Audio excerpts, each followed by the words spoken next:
Para walaun pasti akan meroyan dan kepanasan kalau saya katakan Perdana Menteri kita hari ini, Datuk Seri Anwar Ibrahim, antara Perdana Menteri yang terbaik yang pernah kita ada.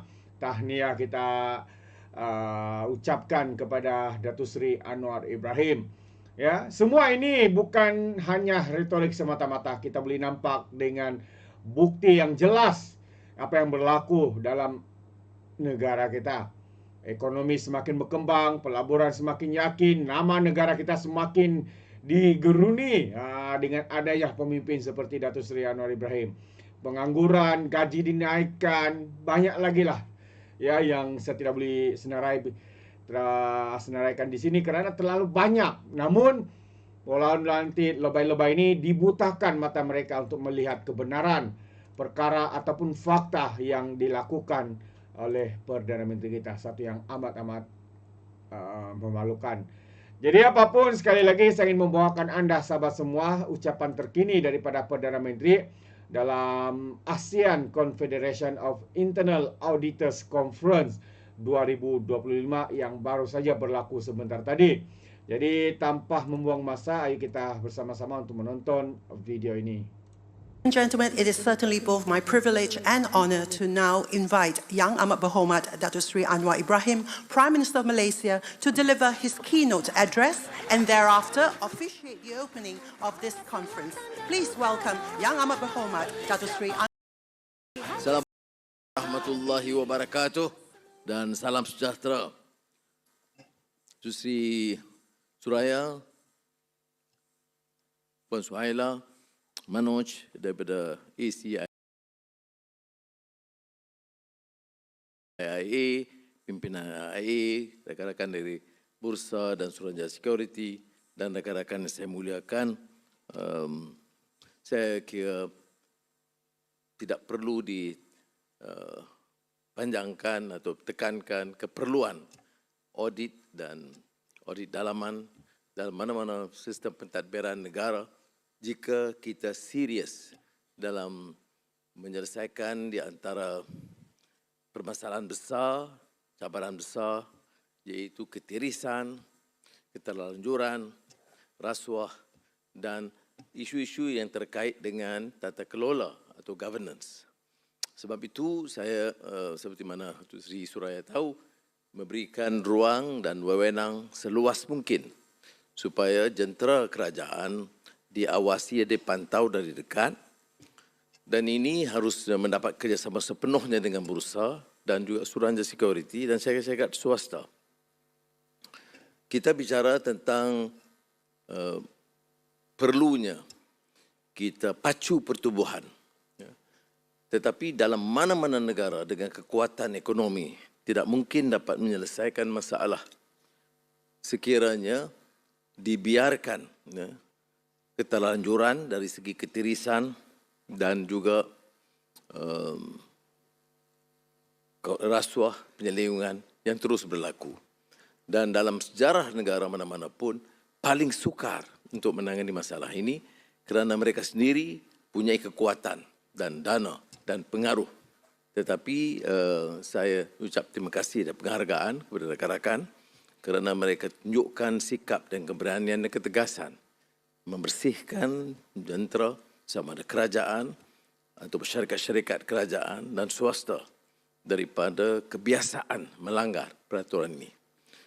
It's therefore my profound pleasure to welcome to Kuala Lumpur the Asian Confederation of Institutes of Internal Auditors Conference.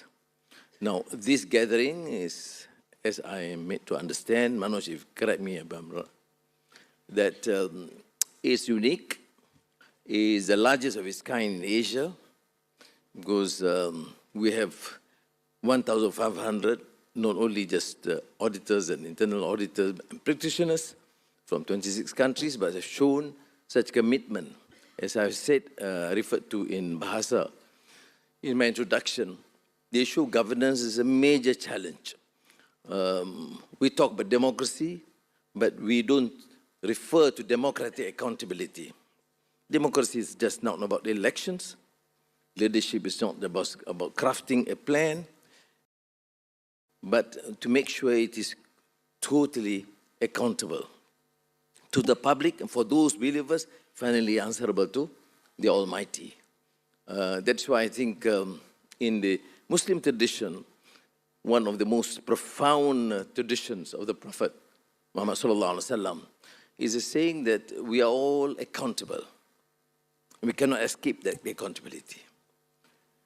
Kullukum ra'in wa kullukum mas'ulun an ra'iyati. That you are responsible and accountable. You are trained from the very young age about accountability.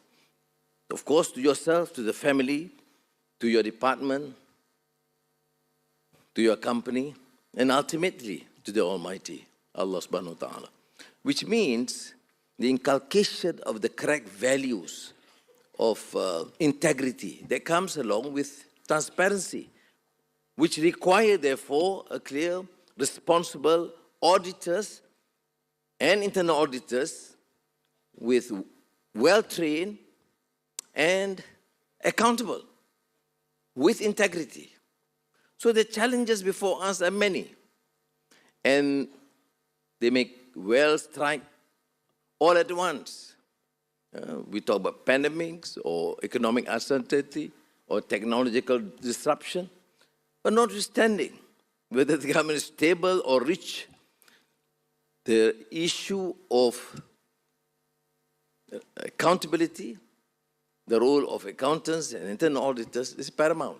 We have seen in the past notable, prominent audit or companies or rating agencies under scrutiny because the lack of integrity, the complicity with the excesses, purely because of greed. And as we have experienced in many of the financial scandals in the past, including the infamous one MDB, it could not have happened without the complicity of auditors, internal auditors, and international financial institutions. We must take this as a challenge and save our society and nations from these transgressions. So we have therefore to understand what a systems oversight is all about.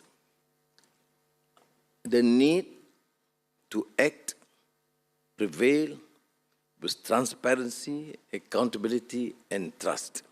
Because these are the foundations that allow institutions to endure, particularly when tested. Now, the issue of checks and balances is not optional. One of the key players, of course, the auditors and internal auditors, predicated upon their capability and integrity. Now, James Madison, sure you're familiar, reminded us more than 2 centuries ago, if men were angels, no government would be necessary. If angels were to govern men, neither external nor internal controls on government would be necessary. In framing a government which is to be administered by men over men, or women over men, the great difficulty lies in this.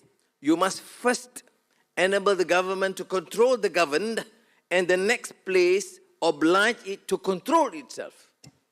Now, a profound statement by one of the founders of the President of the United States of America, James Madison.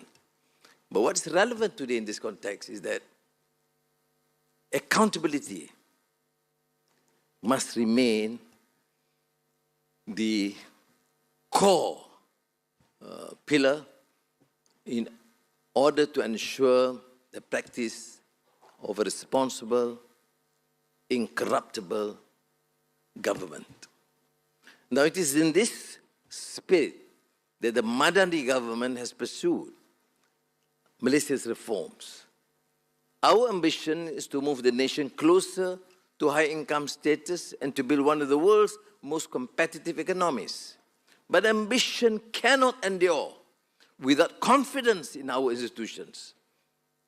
Auditors in both public and private sectors are central to safeguarding that confidence. This is precisely the reason why we have to strengthen the mandate of the National Audit Department, led by, of course, the Auditor General, a tough lady, she of steel. And through the first amendment to the Audit Act in 33 years, it may not have been a glamorous reform, but it was an essential one. We also established a serious irregularities committee to deal swiftly with critical breaches. Again, it did not make front page news, but it goes to the heart of the matter, holding offenders to account and protecting public funds. Since 2024, follow-up audits have already recovered and safeguarded 159 million ringgit. Now, earlier this year, I launched 4 new auditing guidelines extending the department's authority to any entity receiving public funds. This was not the case in the past. Government-linked companies, foundations, whatever. But once you receive public funds, you follow the public money approach that would help curb leakages and corruption. We have seen in the past, for example, foundations, civil society, welfare organizations getting full support of the government, but in the process, abuse their position to enrich the board members. And probably 10%, 20% goes to the welfare work. So again, the issue of good governance remains, to me, a central pillar, even when we announce, we introduce the 13th Malaysia Plan, our latest 5-year economic strategy for 2030. Our obsession has always been with growth, investments, and economic success. But that cannot and would not happen if we do not consider the issue of accountability, transparency. And again, here comes the role of internal auditors. I always emphasize the need for integrity because, with due respect to you all, we have seen excesses among political leaders, civil servants, even auditors. So the issue of integrity, accountability must be, again, at the core in our work. So what I'm trying to emphasize is the need to create that awareness.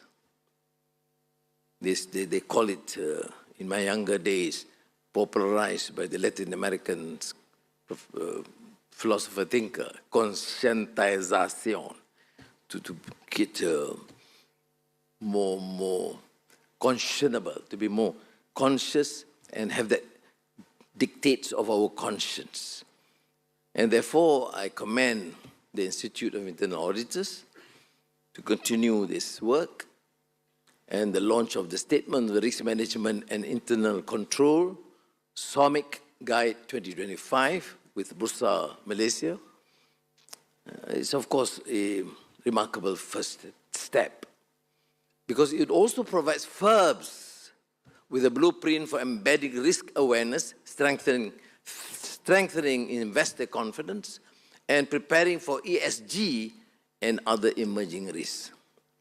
So, ladies and gentlemen, we must see governance, therefore, not as a burden, but as a strategic asset, the anchor of credibility in our markets, the magnet for investment, and the guarantee of, for progress to be shared fairly.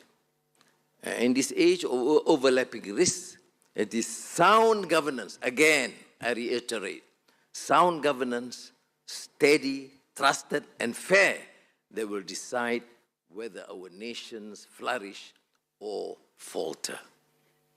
Your responsibility, mine, and our responsibility, therefore, is enormous.